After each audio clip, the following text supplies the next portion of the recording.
Okay, so I recently saw a documentary about the intelligent design trial in Pennsylvania, the Dover trial, about whether or not intelligent design could be taught in biology class.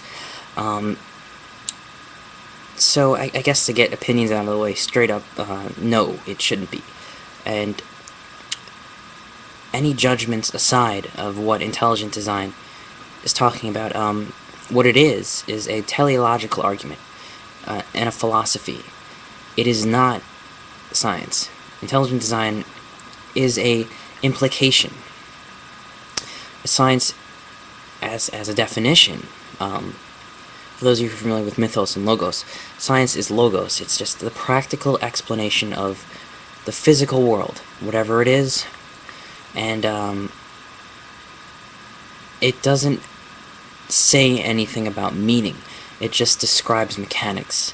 And you can go very far with mechanics, because mechanics are necessary for us to exist. It's necessary for us to talk. It's necessary for me to be able to, show this video. So mechanics of the universe are very important. But to state, I guess let me just mention the scientific bias at this point, that scientists have often misunderstood religion, and the fact that you may be a mechanic of the universe, you may be able to understand the plumbing behind all of these apparatus, but to make the assertion that this apparatus and that the mechanics of everything is all everything is, that is a philosophical argument, because that is I guess you could say a meaning or a label that you give to something. The universe, as I observe it, seems to be mechanically explainable. Well, therefore, I then believe that the universe is only the mechanics, and there is nothing supernatural. There is nothing transnatural. There is nothing transcendent about the universe. It just is, and we are all a part of it. That is a philosophical argument. That is not a scientific one. And because many scientists often make this assertion without acknowledging that this is a more of a philosophical argument based off of the sciences, there's often too much confusion. It becomes rather a debate about literal worldviews. Either God is or science is. It can't be either. It can't be both. Instead of what it should be acknowledged as is a philosophical argument on the nature of reality. It's not scientific. Now, it may have scientific reasons. For instance, if you're a mechanic and everything that you've touched and explored in the world is definable by the mechanics behind whatever you understand, I don't know, whether it's emotion, or it's the way a car runs, or if it's the way we got here through evolution, or if it's the way the solar system's formed, it's a meaning. It is something that we give to the universe. It is a, what's it called again? A worldview based off of our experience. If you're a scientist, you may believe that through your experience, the best way to describe the world is mechanically, and it should be the only way to ultimately describe the world. And once again, that is a philosophical argument.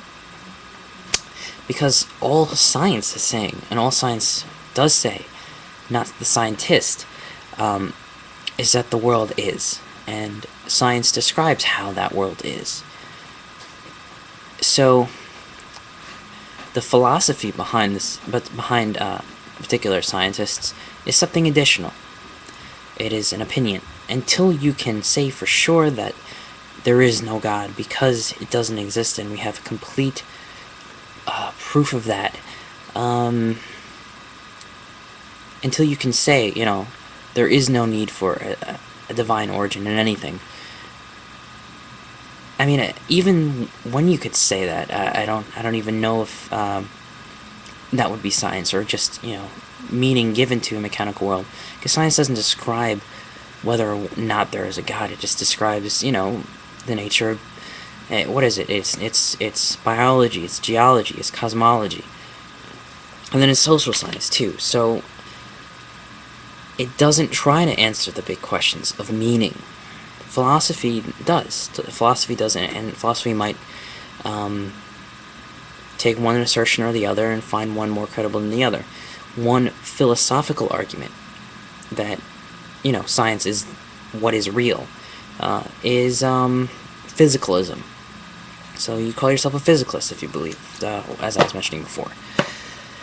So, given that knowledge, we can go back to the intelligent design debate.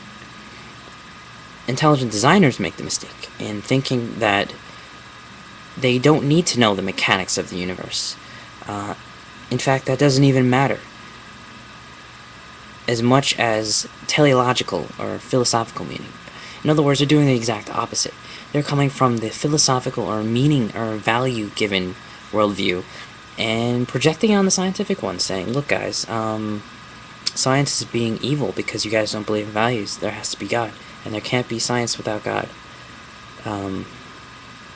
Or there can be science and no God. Or there can be no science and only God. I mean, like this whole literalism, and there's no end or. There's only there's no end. There's only or. There's only this or that, and this sort of thing is it's messy and it's not inclusive, and it misses the bigger picture of things. So I guess overall, intelligent design is trying to convince science of something that science has nothing to do with. Science has just, it's sort of like convincing a mechanic that you enjoy your car, or something like that. You enjoy the smell of the car. It smells nice. I like it. Or I like the way the car feels. Or I like going on car rides. If by some bizarre chance that the mechanic looked up and said, well, that has absolutely nothing to do with the mechanics of this car. This car goes blah blah blah. It has this miles per gallon, and it has this traction, and blah blah blah. That is why you really enjoy it. Well, it's like, okay, but and then imagine the passenger saying, well, no, that's not why I enjoy it. I enjoy it because it feels nice. Blah. I mean, it sounds this silly, because it is this silly, this whole argument. Science can't give the world meaning, it can just describe what the world is made of. Religion can't do that, it can only give meaning to things, and the two together, as they were in ancient times, should be a great way to understand the world, both from an interior perspective and an exterior, the physical world and the mental and spiritual world. They're one and the same, intertwined, but they're not overlapping. They have respective aspects and components. When you try to project one on the other, that's when you get the problems, and that's when you get what you see in modern debates: intelligent design versus science. And that's what bothers me so much about this whole argument. Now, on both sides, it's frustrating because the new atheist camp is just so against religion, without understanding it in its place, and not understanding religion as science in its place. And then the creationists, intelligent designers, are so against science.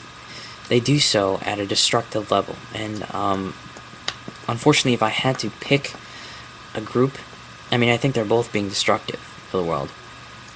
But if I had to pick a group, I would probably go more with the scientists, only because they aren't hurting knowledge of the world. They're trying to help it, but not in a way. And I know religious people are trying to do that too, but when you ignore things and distort things and you lie about evolution, you don't look at the facts. Science is part of God's, ultimate purpose, a tool of God, evolution is too. And do they realize that they're actually destroying one of God's tools, or going against God's natural process? If they believe God created the universe has evolution as a natural part of it. Instead of trying to understand it, according to their argument, they instead are going against it. They're trying to create their own reality, and it's just a big mess. But yes, thank you for listening, and I'll probably continue this in another video.